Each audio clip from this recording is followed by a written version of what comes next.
ganun ang ganun yung gawin on the next second game. Yeah. This is what I'm talking about, by the way. Evos, rank number 6 sila, guys.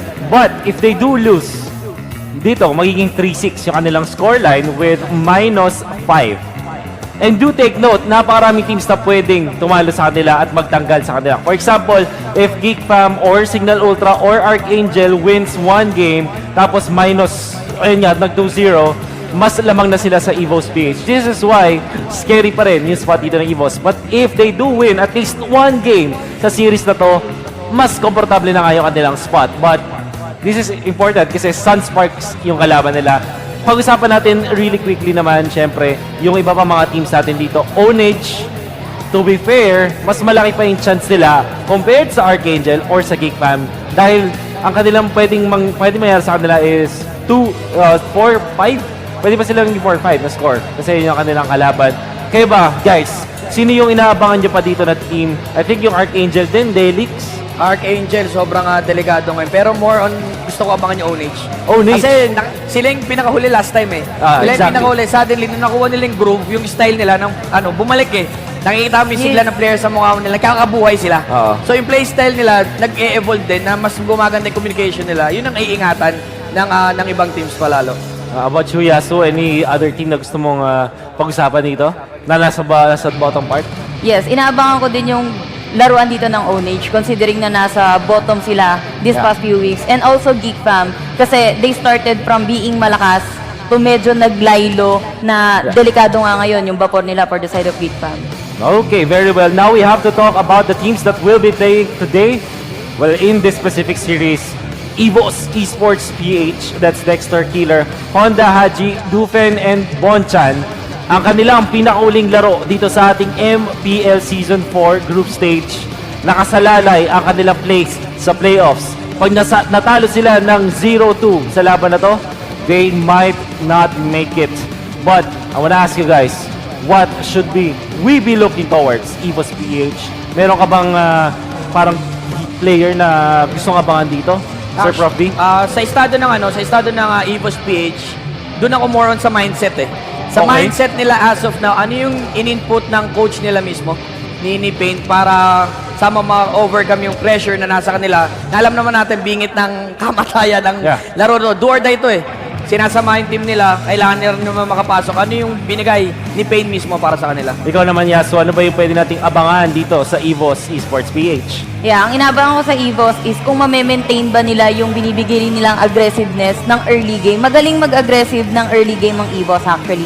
Pero yun nga, gaya na sabi namin kanina, hindi nila na-maintain na ma-close yung game at the end of the game. Yeah. And which is gonna be scary kasi ang kanilang kalaban is Sunsparks PH, top dogs of the tournament. I can't remember kung kanino sila natalo, but it doesn't matter. Sila na sa top 1 ngayon. Nandiyan si Raflesha, nandiyan si Fuzake, nandiyan si KelVJ, Renzo, JP, and Eskiflex. Ang tanong, Sunsparks, ano ba talaga ang kanilang sikreto? Prof B, ikaw ba? Ano ba yung nakikita mo sa team na to? Mabilis lang sila mag-adjust. Sobrang bilis nila mag-adjust. And sobrang yung playstyle nila masyado mabagal. Napapa-adjust yung kabilang team. Which is yun yung gusto nila, na yung kalaban mismo nag-a-adjust sa kanila. Doon sila pinaka-strong eh. Slow start, then onto middle game, we can boost, then we can close the game. Yung pinakamaganda sa kanila, kung paano sila sa mga clutch time. Nandun yung focus nila, like for example sila JP, nandun yung focus nila to pick up a specific hero to turn around the situation. I think in the clutch times nga, nakikita natin pull up yung team natin Sunsparks. Close out pa rin nila yung game. How about you, Yasu? Ako excited ako dito sa papakita ng Sunsparks. Especially kay Raflesia. That Lolita Raflesia, nakaka-surprise talaga yung last week ng mga bigayan ng mga invisible na Lolita, invisible Numenon Blast and then Numenon Blast na biglang pumapaling. Yun ang pinaka-inaabangan ko sa Sunsparks. Wow, did you actually see that? Kung hindi mo, I think kayong dalawa din yung nakita, pero parang tinatanong siya, 2-0 ba to? 2-0 ba to? Yun yung tanong yata ito. But it's very likely na magkaroon ng 2-0 nga ng Sunsparks versus Evos Esports PH. And it's gonna be interesting dahil technically speaking, parang wala na masyadong kailangan ang Sunsparks sa kanilang ones. They have secured their upper bracket berth. Pero yung ating Evos nga, nag-aabol pa rin to ng points. Matalo lang sila dito ng 0-2, it's gonna be really bad for their team. But now, ano pa yung last siguro na pwedeng pocket strategy dito ng Evos? Or do you think kailangan nila maglaro ng pocket strategy or more on dun sa comfort picks pa rin nila? How about you? Kung do or die ito, let's go back to basic. Comfort Back to picks. basics na lang. Kasi kung ito yung nakaka-boost, kung kumpiyansa ka maglaro idalayan mo na yun kung may discipline kayo, pero sasama mo pa ng kumpiyansa ng kabisado yung hero, mag-groove kayo sa isa't isa. Yeah. Diba? And of course, sa Sunspark, nabanggit natin na hindi na nila kailangan pa rin nila, pero hindi na, safe na yung, yung rank nila yung nila ngayon. Huwag lang sila mag-over, kumpiyansa. Okay. Kasi sobra, iba bumalik ang Evos. Ikaw ba, Yasu? Yeah, parang ganun din na sinabi ni Prof D na kailangan nilang i-keep yung kung saan sila best na hero. And I do believe Gusion is the key para sa kanila kasi Gusion, kailangan mo siyang pag-snowballin ng early and as much as possible, you want to finish the game early. And yung aggressiveness, yun lang din talaga yung kailangan nilang i-keep para sa Evos dito to defeat the Sunsparks strat na sabi nga ni Prof D na pinapabagal nila yung laro. So this is the hard question for you guys. Sino sa tingin nyo mananalo at ano ang score? Let's start with you, Prof. D. I'll go for Evos. 2-1. Evos, wow! Evos 2-1 at bihira magkamali si Prof. D, by the way, sa mga predictions. Evos 2-1, how about you, Yasu? So ako lagi mali. Hindi, pero ako, upon seeing yung mga laruan ng Sunsparks from the previous week, sa isang beses lang sila nanalo against Execration, I'll go for Sunsparks 2-0. Sunsparks 2-0, Yasu. Parang ito yata yung pinakauna mong 2-0 na hula, Yasu. Yes. Ito na yun. Okay, so yung mga, well, our panelists have different takes sa nangyari nga naman natin na pre-game analysis. Whatever it happens, ang pinaka-importante mangyari dito is Evos needs to win at least one game to at least keep themselves safe. But again, Sunsparks, mukhang hindi sila papayag. Let's actually hop into the game. I think Shinbu and Chantel will show us a very good story for game number 1. Isang magandang araw mga ka-ML at nandito naman tayo para sa huling linggo ng MPL Season 4 at muli kami magiging shoutcasters nyo para sa laban na to. Ako si Ate yung Chantel. And I am Shinbu with a 1, 4, and I. Of course, we wanted to send a biggest shoutout syempre sa ating legendary sponsor, Smart. And you also get our epic sponsor, Realme. Live tayo ngayon sa Facebook Gaming. Biggest shoutout as well sa Munson. Here we go. Ang huling linggo, Maring Chantel ng MPL bago tayo magtungo sa ating finals. Actually, medyo crazy, no? Pinag-uusapan lang namin ni Kuya Mo Wolf kahapon na yung MPL o itong Mobile Legends nagkaroon ng 3 championship ngayong taon. Diba? Hindi ka ba nagtataka minsan kung gaano kabilis lumilipas ang ang panahon, no? Sa sobrang bilis din, Oo. sa dami ng laro, laging iba yung pwedeng manalo. Yun na nga. Oo, wala tayong repeat champion so far for MPL. Ladies and gentlemen, of course, for this featured match, what we have is the number 2 team ranking, which is the Sunsparks, habang kalaban naman nila ang nag-iinit na Evos PH. Nandito na pala tayo sa draft. Of course, nandyan, sa mga nanunood dyan sa ating live stream at sa mga tiba-tiba, ladies and gentlemen, sabihin nyo, i-comment nyo, sino para sa inyo ang palagay nyo mananalo, di ba? Tama. So, ito naman para sa Sunsparks, Estes agad ang kanilang binan. At para sa Evos PH naman, that would be the Harith. So, Evos PH kasi, kung mapapansin nyo, sa trend ng kanilang mga pickings, lagi sila nagpipick na mga support heroes. So, si Rafaela, or kaya si Estes, sinasama nila ng mga mage. So, dito for the Sunsparks, ayaw na nila agad na mabigyan ng chance itong Evos PH na magkaroon ng kanilang support hero. Yeah, kung by history, mentioning that na sinabi mo ba, Maring Chantal, is that alam natin na among MPL teams or mga nakilala nating MPL teams, yung Evos, yung pinaka-familiar on rolling a composition na merong healer. Diba? Back in Season 3, ginagamit na nila yan. Rafaela, ladies and gentlemen, and I was thinking pa nga na bago pa nga sila ma-eliminate doon sa Season 3 playoffs. I think may winning chance pa nga yan yung isang composition nila doon na may Rafaela. Pero parang ngayon lang, no? Kumbaga, napaaga sa haircut dito yung Evos PH. Ngayon lang naging popular talaga yung meta dati ng Evos PH na may healer dito. Naalala mo, sinasamahan pa ng Gord yun. Oo nga, yun talaga nga, kumbaga may protection agad or pang-protect agad for the Gord. Pero we'll see here for the Evos PH, Kimi naman ang kanilang ibaban. So actually, open ang isa sa mga sikat na heroes, which is the X-Board. Yes, of course. At saka si Terizla. Pero ngayon si Terizla medyo hindi siya agad na una napipick. Kasi, because of the movement speed, mabagal ang isang Terizla pagdating sa team fight. Totoo. Kumbaga, tapos na yung clash, nandun pa rin siya sa lane niya. Not to mention, again, para pag nag-Terizla ka, may requirement ka na kumuha ng healer. So, mas mataas nga, mas less yung requirement dito of actually picking up the the X-board compared to the Terisla. Kaya naman, i-prioritize mo na lang yung X-board. Oo, kasi may damage na, pwede pa semi-tank. At di ka required kumuha ng healer. Tama, Parang tama. he can stand on his own. Ladies and gentlemen, of course, big shoutouts din sa mga tao na nandito sa ating venue, mga kaibigan. Oo nga. Radio cast na muna tayo. Ladies and gentlemen. Wala sila nakikita, Pero, ayan, going back onto the draft, ang binan po nila ngayon sa side ng Evos ay isang Cho at, ay di pala Pinik. Cho and Terisla. Double fighter. So, usually, si Cho talaga kinukuha para pang counter sa X-Board kasi after the armor na mawala, instant Chase Jinko down. tsaka with the Dragon, Oo. instant kill agad for the Cho. Actually, good pick for the Evos PH. Yeah. Pero we could see here for the Sunsparks naman, that would be the Kufra and the Gushion. So, siguro sa lahat ng laban ng Sunsparks, 8 times nila na-pick ang isang Gushion. So, talagang mataas din ang kanilang picking percentage pagdating sa isang Gushion. And of course, one of the most memorable highlights din dito ng Sunsparks when they were fighting Onyx was of JP, Remember that, yung Gushion niya, na talagang napaka-on point kapag pumindot ng Winter Fraction. Samahan pa ng follow-up, or actually, puma-follow up si JP, pina-follow-upan niya yung hustle na ginagawa din ni Fuzaken. Tama. So, tinan natin for the Evos PH. Pwede silang kumuha nung Rafaela kung gusto nila. Gaya na sinabi mo kanina Kasi na baka mabat pa yan sa samahan. second rotation eh. Tama. Kaya unahan na nila. Pero, open pa rin yung Grok. So, more on map vision ng isang Grok. Malaking bagay ang kanyang power of nature. Hindi siya naka-crowd control. So, good pick din for the Evos PH. Meron tayong mga kilalang players din talaga na kapag ka merong Grok, ang ganda ng kanilang rotation. Yes, totoo yan. It enables the whole composition here. But the thing here is that meron ng signal dito or may message na ngayon yung mga taga-Evos na they're willing to give out the Rafaela. No, bitawan ng Rafaela.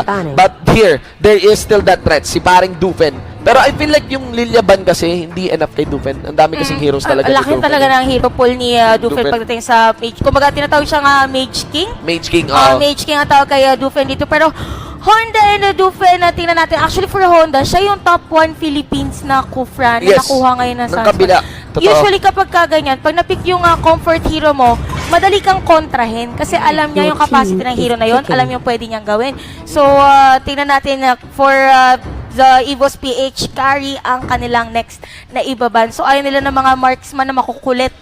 Pwede nga bait actually na piliin dito ng Sunsparks ang Granger or pwedeng Evos PH ang mag-Granger para wala nang pang-counter. Yeah, lalo pa naka-first pick priority dito yung Evos eh. Kaya napaka-wise nung carry na ban. Also, carry is one of the most natural counter against the Terisla.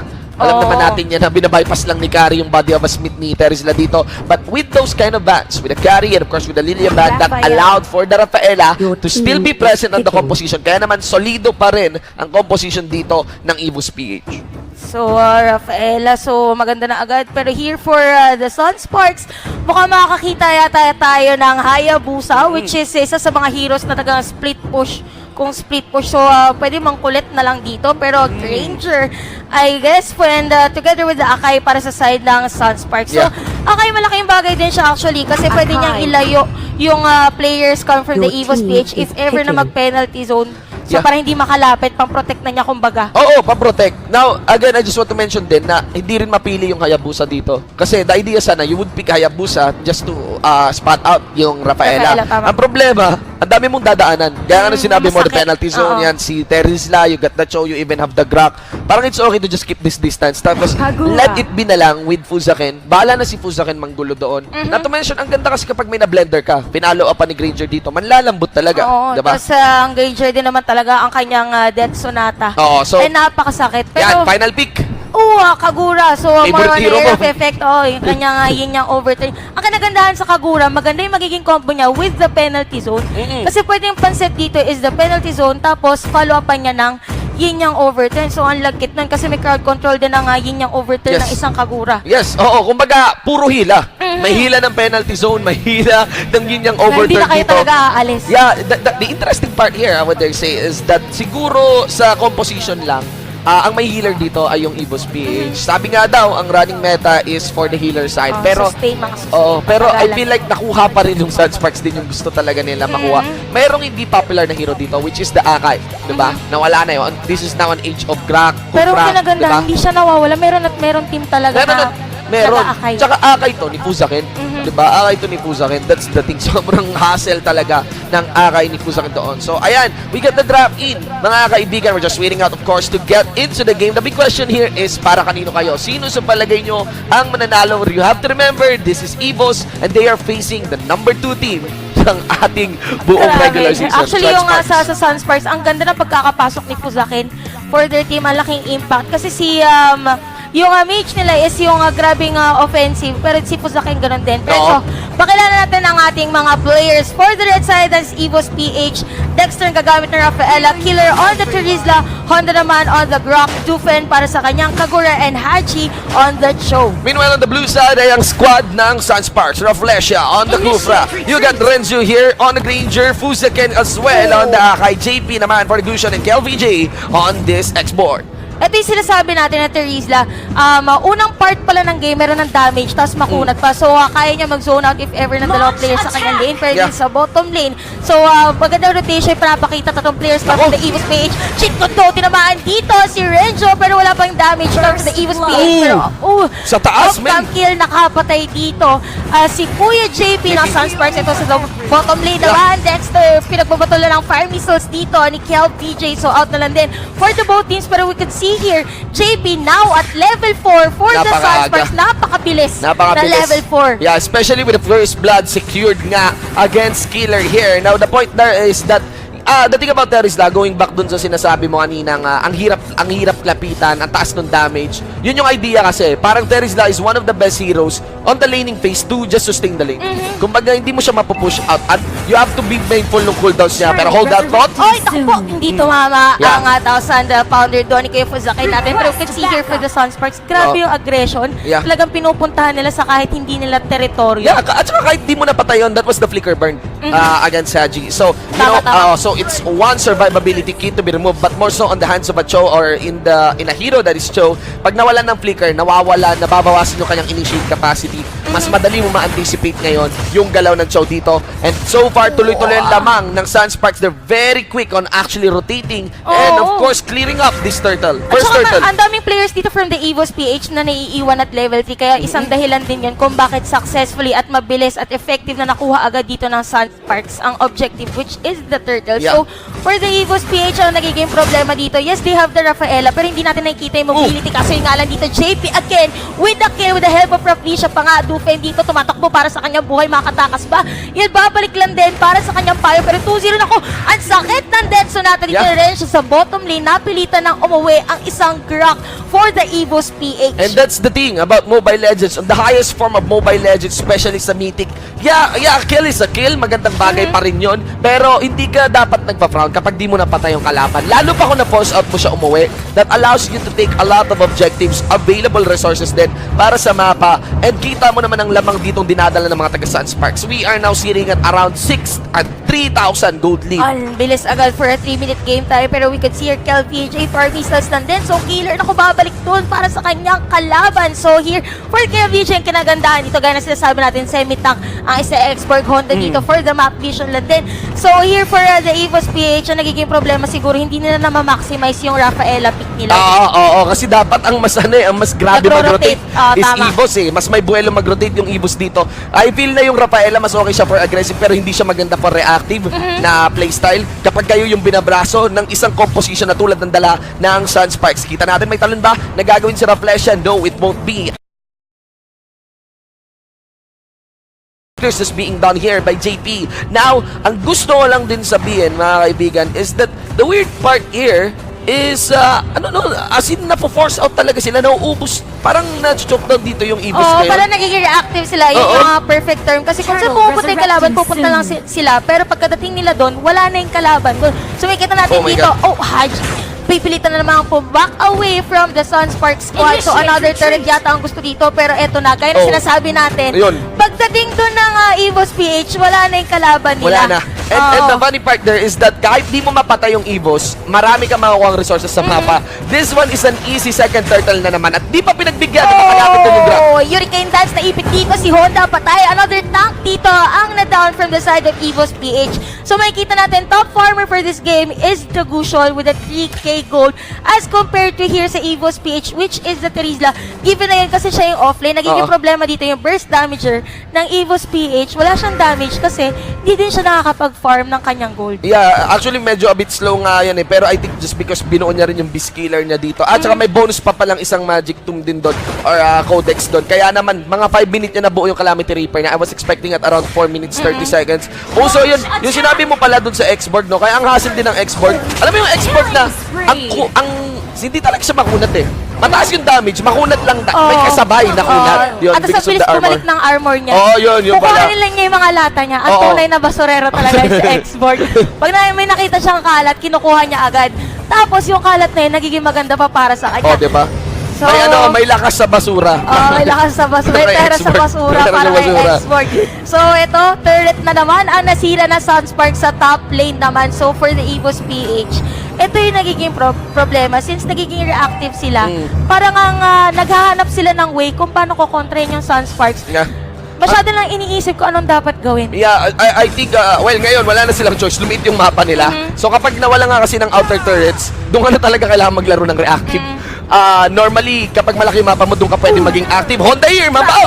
Last insanity, grabe na agad yung damage dito ni Kelvich. Ito yung sinasabi Renzo na. Nato! Naku po, tinamaan na naman dito. Renzo will get a kill para sa side ng Sunsparks. 6-2 ang ating score. So, Sunsparks dito, very dominating Oo, grabe. performance ang pinapakita nila. Ayaw nila magkaroon ng konting butas, kumbaga sa kanilang rotation. Totoo, sobrang bilis din. Hindi lang sa walang butas ang kapal ng rotation dito talaga ng mga Sunsparks. Dumating agad sila doon sa mid. Hindi ka natin nakalain na i-commit yung dive na yun. Diba? Ang normally pinipick up lang si Honda doon, pero again yun, nakarating ka agad si paring Renzo. Yeah, I was able to deliver a nice detonata. Nako, napatay naman dito talaga sabog sa mukha para kay LBJ. So, kita natin dito 7-2 ang ating score.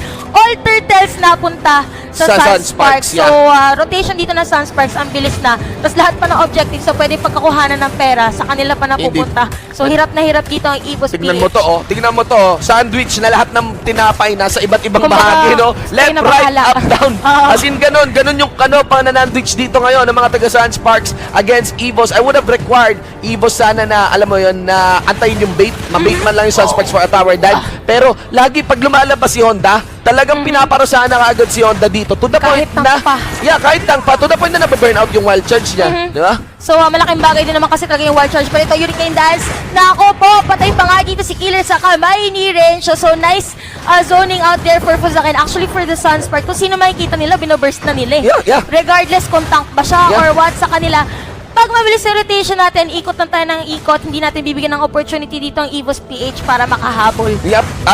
Ito, ang gagawin na lang ngayon muna ng Evos kasi pag mas lumiliit naman ang mapa, ganun naman din ang mga MOBA guys. Pag mas lumiliit ang mapa nyo, mas capable kayo dumipensa. Mas mahirap para sa kalaban actually na makapag-push kasi alam mo yun, group up together kayo. Pero ang problema, pwede silang mang-rotate, no? Pwede nilang i-hustle. Ang problema din naman, kahit saan, but the thing here is kapag when you're pushing inner, lalo pa inhibitor turrets, ang dali rin mag-rotate between lanes if you are on the offensive side. Dito for the Evos PH, kailangan maging maganda ang performance or split pushing dito ni Haji. Siya talaga ang magbibigay dito ng opportunity for Evos PH na makahabol. Kasi Cho, lagi natin sinasabi, panghabol siya. Pero wait, the Dragon may bibigay na ng isa. Nako po, cheat kondo. Oh! Patay! Nako! Third round kill pa para sa side ng Sunsparks. Napakabilis. Pagdating dito, tinamaan pa ng wild shot against 3 players with a double kill para kay JP sa side ng Sunsparks. Napakabilis ng pagdating ng Sunsparks doon. Talagang galing sa middle lane. Nakita nila na in danger ang isang Granger. Granger nila. Dumiretso na agad sila doon. Sa taas, again, the rotation again. Para kay Sunsparks dito, walang kabutas-butas kaya nga nang sinabi mo. I cannot blame Honda dun sa taas. I was thinking kung pwede sanang i-wild charge yon tapos saka siya mag-power of nature right after. Pero kung di naman siya mag-power power of nature before, while walking, maka-crowd control kasi siya. At hindi niya maabutan yung Granger. Muntik na talaga, madali si Renzo dito. Mad props for the effort pa rin ni Haji and of course Honda doon.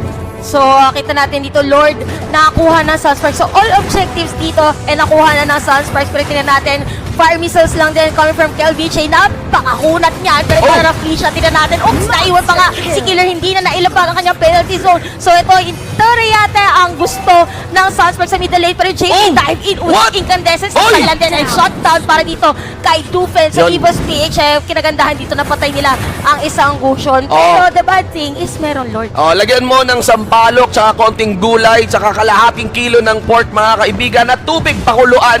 Ganun po kaasim si JP doon. Oo. Sinigang. Sa gitna ng dalawang torre.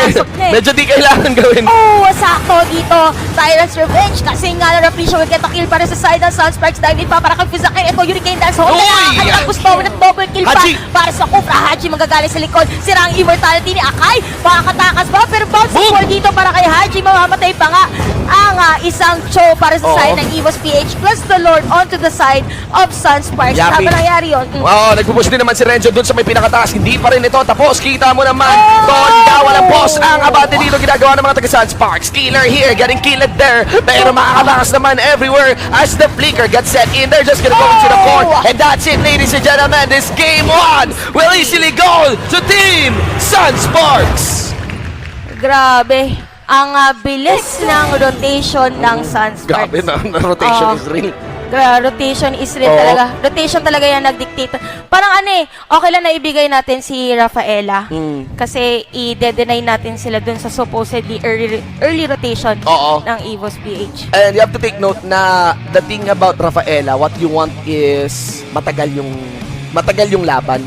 Kumbaga parang konting back and forth na laban at rasabante para mas maraming heal waves na magawa dito si Rafaela. The thing here is the way Sunsparks gank or rotate in the early game, napaka-snappy. Alam mo yun? Parang pagkatalon, Alex. Pagkatalon, Alex.